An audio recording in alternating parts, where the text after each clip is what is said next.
오늘은 소래에 어떤 수산물들이 나왔을지 궁금하네요. 후딱 나가서 살펴보겠습니다. 아니, 이게 대체 어떻게 된 일이죠? 혹시 이거 제가 잘못 찾아온 건가요? 텅텅 비고 정말 아무것도 없습니다. 야, 그렇게 욕을 먹더니 결국 난전시장이 철거됐나 봅니다. 싹 밀어버려야 한다던 사람들의 바람이 이뤄진 걸까요? 몇 달 만에 찾아온 사이에 어떻게 이런 일이. 아쉽지만 이젠 배에서 갓 잡은 수산물이 쏟아지는 광경은 볼 수 없겠네요. 안녕하세요, 생선선생 미스터 S입니다. 지난 설 연휴 마지막 날 저는 인천의 소래포구를 찾았습니다. 연휴 때 멀리 가면 개고생인지라 일단 도로며 인근 주차장이며 차 댈 곳이 없을 만큼 방문객들은 많이 보이는데요. 역시 명불허전 소래포구 대단합니다. 일단 오늘도 역시 난전시장 쪽부터 둘러볼 거예요. 저 앞에 경매장을 가로지르면 바로 난전시장으로 갈 수 있어요. 난전에선 갓 잡아온 싱싱한 수산물들을 나름 저렴한 가격에 구입이 가능합니다.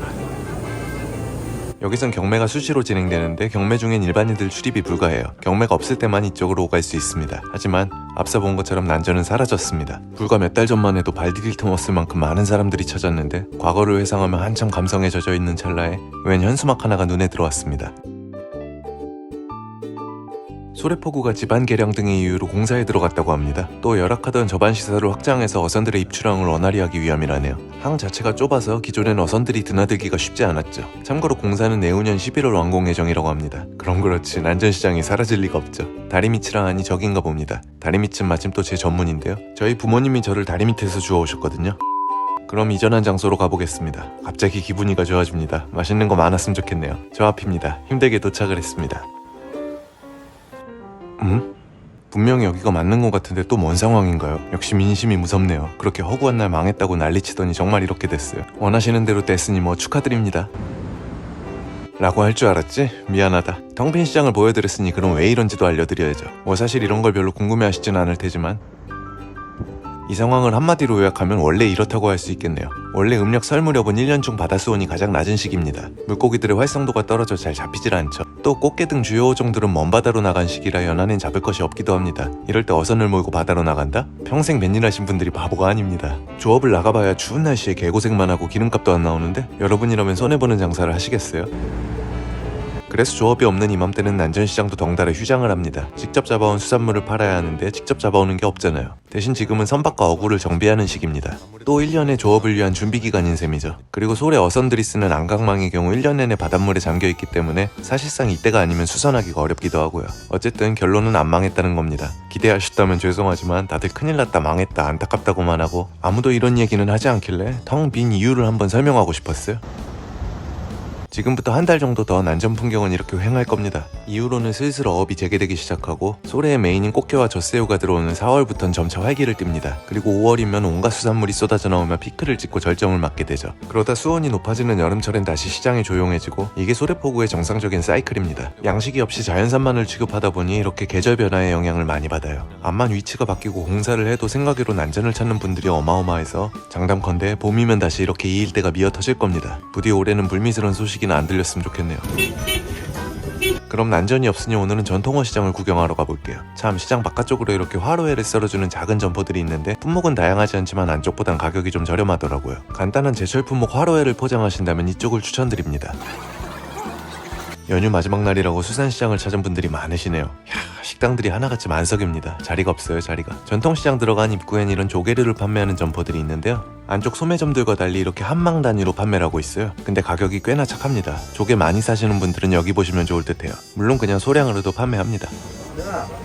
자, 그럼 악명 높은 소래 던전으로 입장합니다. 그렇다고 해서 긴장할 필요는 없어요. 사실 이 전통어 시장 쪽은 호객행위도 별로 심하지 않습니다. 일부 화로나 갑각류 점포에서 덜어 호객을 하지만 심한 수준은 아니에요. 그리고 워낙 유동인구가 많고 번잡한 분위기 때문에 상인들이 지나가는 사람 붙잡고 떠들기가 어려운 환경이기도 하고요. 여기에 잠깐만 수담 잠깐만 정지 잠깐만 이거는 킹크랩 최고 좋은 건 애들 A급 명품. 이 정도인데 그냥 더 둘러보겠다고 하시고 이 집 저 집 충분히 돌아보세요. 참고로 다음 편에 비하면 이 정도 호객행위는 애교 수준입니다. 매니저가 좋아하는 대게네요. 이때까진 시세가 많이 비쌌어요. 킬로그램당 7만원이라 만만치 않죠? 일단은 조금 더 둘러봐야 할 것 같네요. 요즘 게를 안 먹인 지 오래됐더니 매니저가 포악해지고 있습니다. 뭐라도 좀 먹이긴 해야 할 것 같은데 큰일이네요. 오동통한 석화도 아직 시장에 많이 보입니다. 사실 얘네도 초봄까진 드셔도 괜찮습니다. 대신 수온이 높아지는 5월 정도부터는 독성이 생기니 드시면 안 되고요. 참, 서해안엔 알이 없는 달엔 굴을 먹지 말라는 말이 있습니다. 꽤나 재밌는 얘기인데 이게 무슨 소리냐면 1월부터 12월까지를 영어로 놓고 스펠링에 알이 들어가지 않는 달을 보면 돼요. 그럼 5, 6, 7, 8월에만 알이 들어가지 않는 걸 알 수 있습니다. 이때는 굴의 산란기로 체내 독성을 생성하는 시기이거든요. 이렇게 한 접시는 어떻게 파세요? 10,000원씩? 지금은 안심하고 드셔도 됩니다. 그럼 횟거리는 어떤 것들이 있는지 좀 살펴볼까요?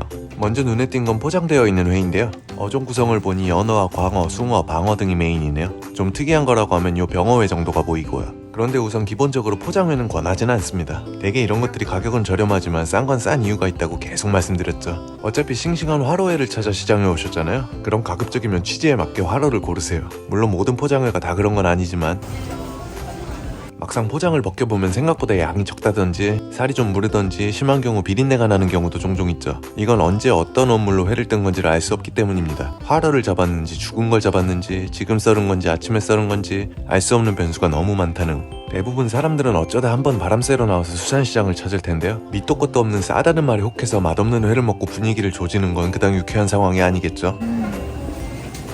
화로 중엔 아직 요놈들이 많이 보이네요. 참숭어, 아니 가숭어요. 그 중에 이렇게 빠따가 어마어마한 놈들도 있네요. 이런 건 자연산이죠. 가숭어도 아직까진 드실만한 횟감이지만 일단 서해산이라 마음을 접습니다. 전에 말했다시피 서해 가숭어는 잘못 걸리면 뻘맛 나는 회가 나오거든요. 일반 숭어도 보이기 시작했네요. 사실 지금도 나쁘지 않지만 5, 6월 보리숭어란 말이 괜히 나온 게 아닙니다. 얘네는 조금만 더 기다려주자고요. 이날은 횟거리를 사러 나오신 분들이 정말 많았습니다. 날씨도 너무 따뜻해서 아무래도 바람 쐬러 나오기도 좋았죠. 정말 완연한 봄 날씨였어요. 그래서 그런지 시장 어디에나 이 도다리 새꼬시를 판매하는 집들이 눈에 띄게 많이 보였습니다. 여기서 말하는 도다리는 양식 강도다리예요. 뼈가 연한 작은 사이즈가 이맘때 출하되어 새꼬시용으로 유통됩니다. 원래 오리지널 도다리 새꼬시는 남쪽에서 즐겨 먹는 요 문치가자미를 일컫지만 사실 저건 산지에서 거의 소비되다시피 하죠. 해서 도시에선 구하기 쉬운 양식 강도다리가 새꼬시용으로 많이 팔립니다. 또 새꼬시 하면 빠질 수 없는 게 붕장어죠. 잘게 썰어 포슬포슬하게 물기를 쫙 뺀 안하고 새꼬시도 매니아층이 두텁습니다. 참, 그리고 여기엔 유독 화로를 독특하게 디스플레이 해놓은 집들이 많아요. 잠깐 구경 좀 해볼까요?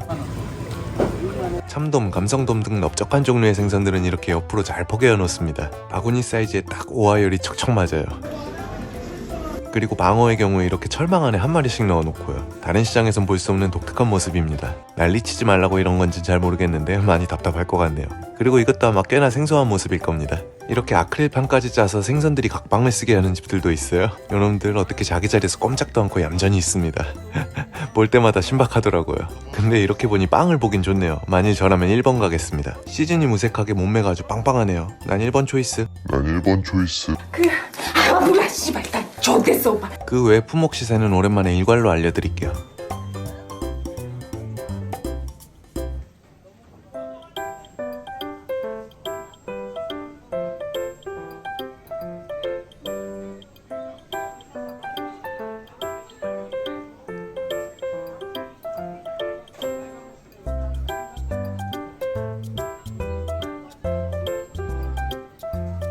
시세는 대략 이렇습니다. 보시면 아시겠지만 사실 여느 수산시장에 비해서 시세 자체가 높은 건 아닙니다. 이쪽은 말했듯이 호객행위라 할 것도 그닥 없고요. 다만 이 전통어 시장 쪽에서 내용물이 바뀌었다거나 저울 측정 관련 클레임이 많이 발생한 바 있죠. 그럴 일은 없어야겠지만 미연의 사고를 방지하기 위해 물건을 사실 땐 눈을 부릅뜨고 잘 지켜보시길 바랍니다. 소비자가 안 당하려고 긴장하고 공부해야 하는 이 시장 시스템이 참 황당하죠. 그래도 언젠가는 조금씩이라도 개선되길 바라봅니다.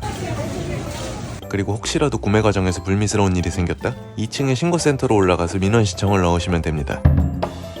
어쨌든 여기 소래포구 전통어 시장은 규모가 큰 종합시장입니다. 횟감용 화로 외에도 다양한 반찬거리용 선어리도 많고 간단하게 먹을 수 있는 양념게장이나 간장게장도 있고요. 밥도둑 젓갈 점포들도 많은 수가 입점해 있습니다. 그리고 술안주나 주전부리용 건어물 종류도 뭐 있을 건 다 있습니다. 수산물과 관련된 품목이라면 없는 게 없네요. 딱히 소래포구를 홍보하는 것도 아니고 별로 그럴 생각도 없긴 한데 이젠 좀 제발 이상한 뉴스 좀 나오지는 않았으면 하는 바람은 있습니다. 막말로 온갖 매체에서 그렇게 까고 욕을 해도 올 사람들은 이렇게 오는데 좋은 소문이라도 좀 난다면 어떻게 될까요? 지금보다 훨씬 많은 관광객이 찾는 시장이 되지 않을까요? 아직도 일부 비양심적인 상인분들은 제발 정신 좀 차리셨으면 합니다. 그만 떠들어야겠다.